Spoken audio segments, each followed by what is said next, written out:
Quand on parle du dictateur le plus connu de l'histoire, on pense immédiatement à Hitler. Sa petite moustache emblématique et son geste de salut nazi sont encore référencés dans la culture pop pour désigner un dictateur. Ce symbole est quelque chose que certains pays interdisent d'imiter. Comment est-il devenu le dictateur le plus détesté de l'histoire? Pourquoi déteste-t-il tellement les Juifs? Quelles expériences inhumaines ont été menées? Et Hitler avait-il des rendez-vous coquins pendant la Seconde Guerre mondiale? Découvrons ensemble les secrets méconnus de Hitler et des camps de concentration. Tout le monde sait qu'Adolf Hitler a été le chef de l'Allemagne nazie. Ce que beaucoup de gens ignorent, c'est que Hitler n'était pas allemand, mais autrichien. 1889, Hitler est né dans la ville de Braunau en Autriche, donc, même s'il se considérait toujours comme allemand, son accent ne pouvait jamais se débarrasser de la forte intonation autrichienne. Qu'est-ce qui est arrivé dans l'enfance de Hitler pour qu'il lance plus tard le génocide des Juifs? L'enfance de Hitler n'a en fait pas été très heureuse. Quand il était petit, il était un élève confiant, extraverti et sérieux. Mais à la maison, il subissait une grande pression car son père, Alois Hitler, était un douanier strict. Non seulement il exigeait une discipline stricte à la maison, mais il frappait parfois aussi Hitler. Mais ce ne sont pas ces raisons qui ont poussé Hitler à l'extrême. Le tournant de sa personnalité a eu lieu en 1900 quand le petit frère de Hitler, âgé de seulement 11 ans, est mort de la rougeole. Perdre son frère bien-aimé l'a rendu encore plus seul et triste. C'était un coup dur. Depuis lors, Hitler est passé d'un élève confiant et extraverti à une personne sombre et indifférente, souvent insultée par les autres, et violent envers sa sœur cadette aussi. Il a également été victime de harcèlement à l'école, ce qui l'a fait se sentir encore plus isolé. À ce moment-là, Hitler pensait que seul le rêve artistique pouvait être la seule lumière dans son cœur. Hitler a donc déménagé à Vienne pour réaliser son rêve de devenir un grand artiste.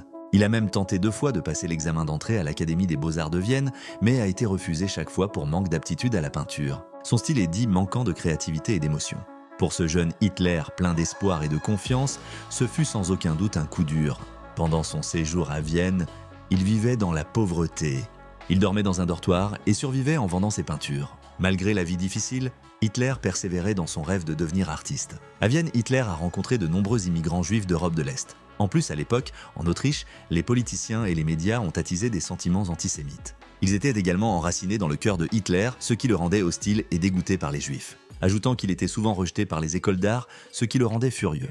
Il commence à attribuer son échec artistique aux Juifs, disant que les Juifs contrôlent le monde de l'art et empêchent son succès. Ironiquement, beaucoup de ses peintures avaient été achetées par des Juifs à l'époque. Mais même ainsi, cela n'a pas changé son préjugé contre les Juifs.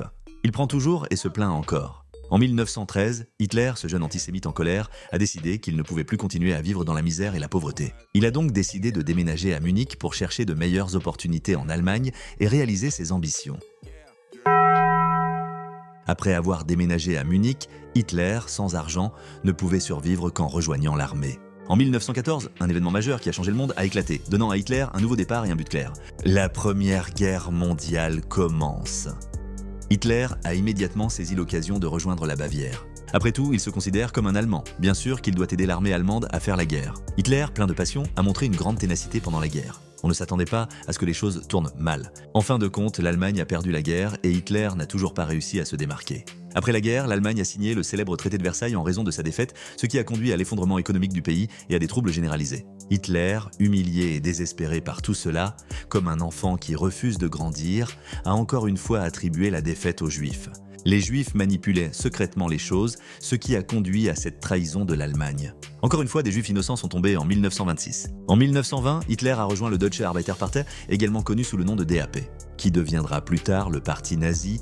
Ses discours puissants et ses talents de propagandiste l'ont rapidement propulsé à la direction du parti. Pendant ce temps, la situation économique désastreuse en Allemagne a alimenté la colère de l'opinion publique à l'égard de la République de Weimar au pouvoir. Saisissant cette opportunité, Hitler lança le célèbre putsch de la brasserie en 1923 visant à renverser le gouvernement de Weimar. Son objectif était de démanteler le système parlementaire allemand et d'établir une dictature basée sur le national-socialisme.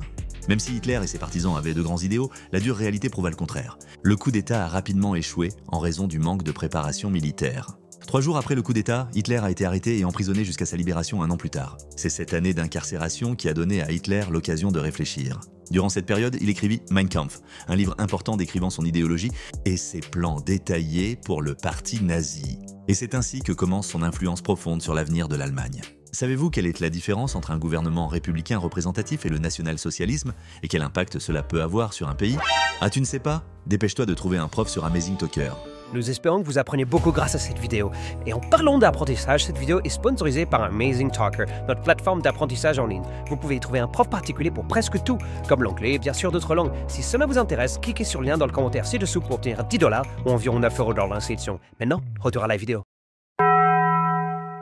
Cependant, Hitler n'avait pas encore atteint sa pleine maturité. L'Allemagne était encore en difficulté, et ce n'est qu'avec la Grande Dépression de 1929 que tout a changé. La Grande Dépression a complètement ébranlé la confiance du peuple allemand dans la République de Weimar. En raison de la Grande Dépression, le taux de chômage en Allemagne a grimpé en flèche, rendant la vie difficile pour les gens.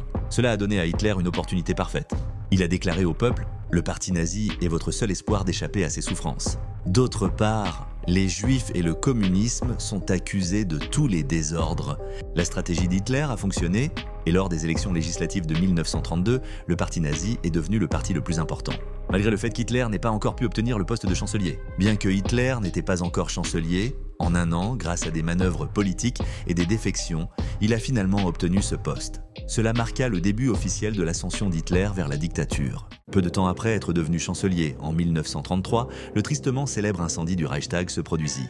Lorsque la police a enquêté, elle a trouvé un communiste néerlandais récemment arrivé en Allemagne, ce qui a éveillé des soupçons quant à son implication. Cet incendie criminel pourrait-il être de sa faute ? Et le rusé Hitler a également vu cela et a commencé à proclamer que l'incendie était un complot communiste. En utilisant cette affirmation, Hitler a exhorté le président à signer le décret présidentiel pour la protection du peuple et de l'État, initié par le parti nazi, permettant au gouvernement de détenir les procureurs sans procès, et c'est l'une des méthodes utilisées par Hitler pour éliminer l'opposition intérieure. Outre les représailles politiques, Hitler avait deux objectifs majeurs. Premièrement, contrecarrer les pertes économiques et l'humiliation causée par le traité de Versailles. Deuxièmement, poussé par des préjugés personnels, il chercha à exclure les Juifs pour me protéger de la pureté du sang allemand. Hitler a obtenu un large soutien grâce à sa politique économique qui a sauvé de nombreux Allemands au chômage. De plus, ses promesses de récupérer les territoires perdus, de se venger des autres nations et de s'opposer aux Juifs ont trouvé un écho auprès de la population allemande humiliée. En réponse à l'opinion publique, Hitler réarma l'Allemagne et déclencha la Seconde Guerre mondiale. À la suite de l'incident majeur au Parlement mentionné précédemment, Hitler a établi de nombreux camps de concentration sous le prétexte de détenir des prisonniers politiques et des opposants au nazisme. Avant même le début de la Seconde Guerre mondiale, Hitler a lancé une persécution massive qui a entraîné la mort de 6 millions de Juifs. Les bases ont été posées avec les lois de Nuremberg promulguées en 1935 qui ciblaient spécifiquement le peuple juif. Ces lois privent les Juifs de leurs droits, y compris la citoyenneté allemande, et interdisent les mariages ou les relations intimes entre Allemands et Juifs. Sous l'influence des camps de concentration et des lois de Nuremberg, le plan génocidaire d'Hitler prend officiellement forme. Cela marqua le début de ce qui devint plus tard l'Holocauste. Les camps de concentration nazis créés par Hitler ont mené de nombreuses expériences humaines horribles. Mais ce qui est le plus choquant, c'est les expériences sur les jumeaux de Joseph Mengele. Mengele, officier du parti nazi et médecin clé à Auschwitz, était responsable de la sélection des prisonniers pour ces expériences. Alors qu'il étudiait la philosophie et l'anthropologie à l'université de Munich, Mengele admirait le fascisme, le qualifiant de simple concept politique. Ses recherches sur l'identification raciale par la forme de la mâchoire lui ont valu les éloges du parti nazi. En conséquence, il fut affecté à Auschwitz, où il mena des expériences sur près de 1500 paires de jumeaux. Beaucoup de ceux sélectionnés comme jumeaux Mengele étaient des enfants. Même si être choisi signifiait éviter les chambres à gaz et recevoir de la nourriture supplémentaire, c'était loin d'être une bénédiction. Les jumeaux sélectionnés ont été forcés de rester nus pendant des heures, soumis à des mesures douloureuses et à des injections de médicaments inconnus, et ont subi des interventions chirurgicales sans anesthésie. Mengele a également injecté des substances pour tenter de changer la couleur des yeux, et a placé des jumeaux dans des chambres à pression pour observer leurs réactions. Si l'un des jumeaux mourait, Mengele tuerait l'autre pour procéder à des autopsies simultanées, traitant ainsi la vie humaine avec un mépris total. Moins de 200 personnes ont survécu à ces horribles expériences, ce qui a valu à Mengele le tristement célèbre titre de Ange de la mort.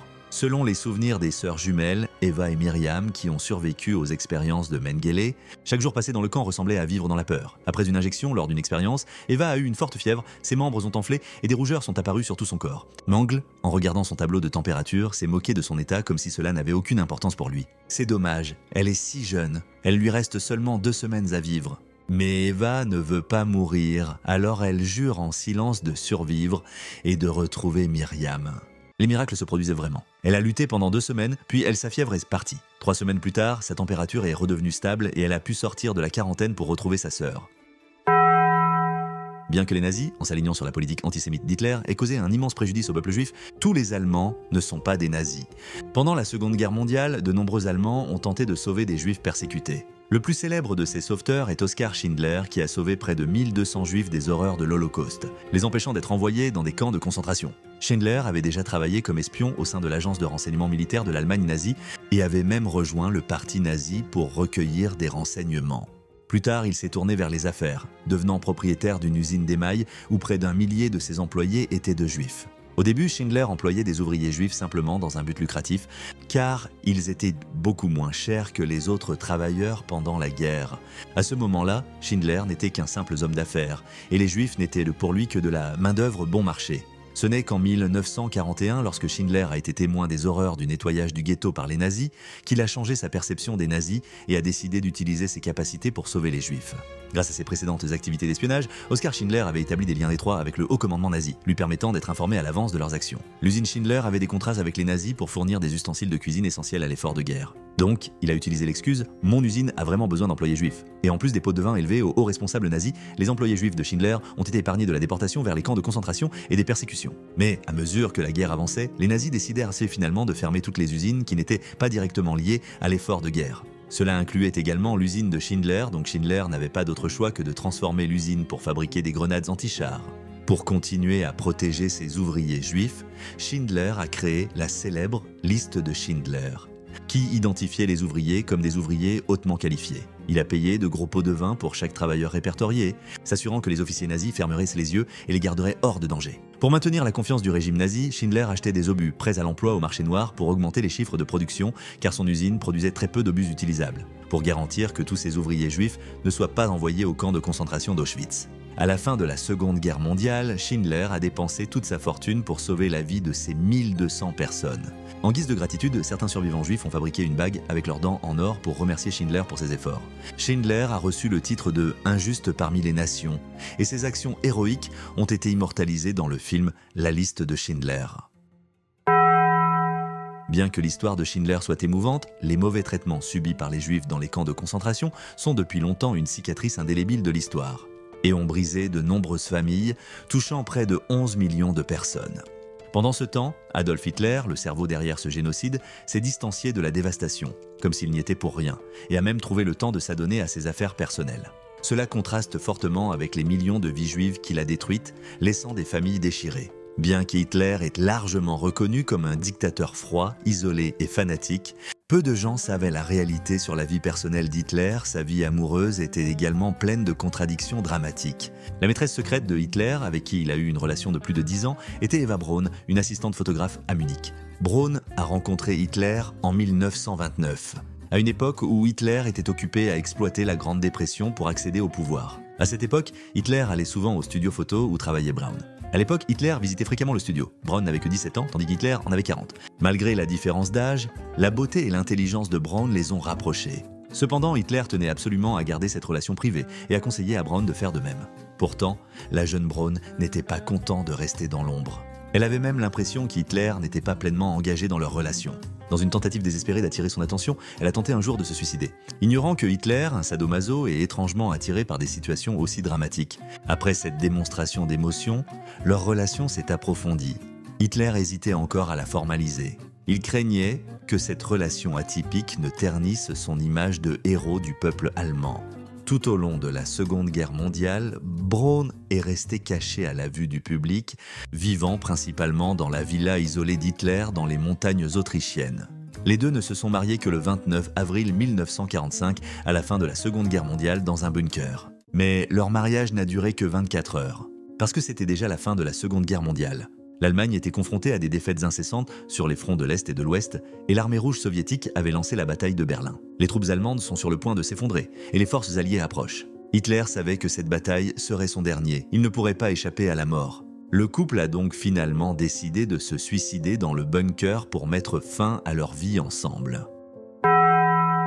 Après la fin de la Seconde Guerre mondiale, le célèbre procès de Nuremberg a également eu lieu. Ce procès impliquera une série de procès internationaux contre les hauts dirigeants nazis et c'est aussi la première fois dans l'histoire qu'un tribunal international juge des crimes de guerre, des crimes contre l'humanité et des génocides.